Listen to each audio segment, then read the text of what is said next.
Hi, I'm here to give you my review of Humble Roots by Hannah Anderson. I read this book earlier this summer and appreciated it for so many reasons. So I just want to tell you a couple of things that I really liked about this book. The first thing is that it's really beautifully written. It's not a flashy book by any means, but it is just chock full of wonderful examples and analogies, really good research.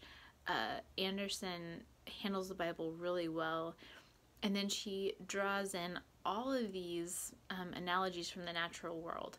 And so every single example she gives is actually taken from nature, and she teaches us about humility using this very well crafted structure. And so the book in and of itself is a work of art in that way. I think is very cleverly done.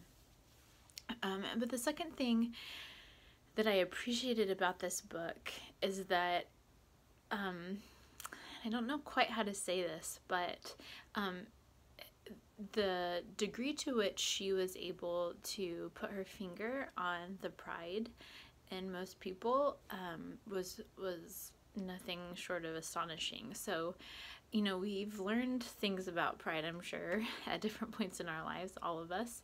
But I was surprised at how often she would make a point about pride, and I would think, oh yeah, people are proud that way. And then she would say, but what about this? And she'd kind of point to an area in my life that I hadn't even been considering was an issue of pride, or an area where my pride was manifesting itself. And I was just shocked at the number of ways that I actually live my life with a lot of pride, and how it plays out in the way I view my body, the way I consider my talents, the way I rest or don't rest, the way I view death, the way I consider my desires. Like, so many ways my pride has been affecting me in very negative ways.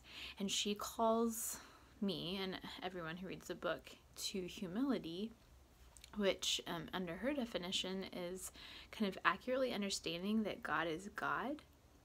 He's the only limitless and perfect one, and we are created beings.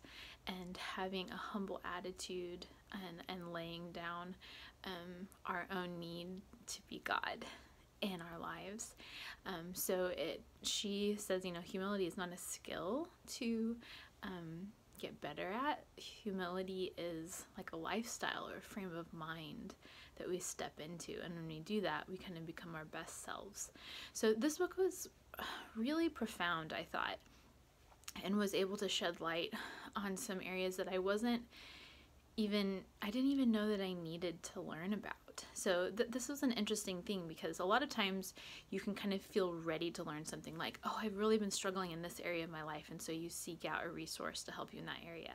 This is a book where I didn't even know I needed to grow in this area. I didn't even know that this was a place where I was very troubled, and she was able to write about it in such a way that I felt open to learning and to seeing this blind spot in my own life. And also just she provided lots of really practical ways to kind of step into this mindset and lifestyle of humility before God. So I really appreciated this book. It has loads of wisdom and insight. Highly recommend it to all people, men and women. And I'm interested to see what you thought, and what sections of the book stuck out to you the most. Thanks for listening. Bye.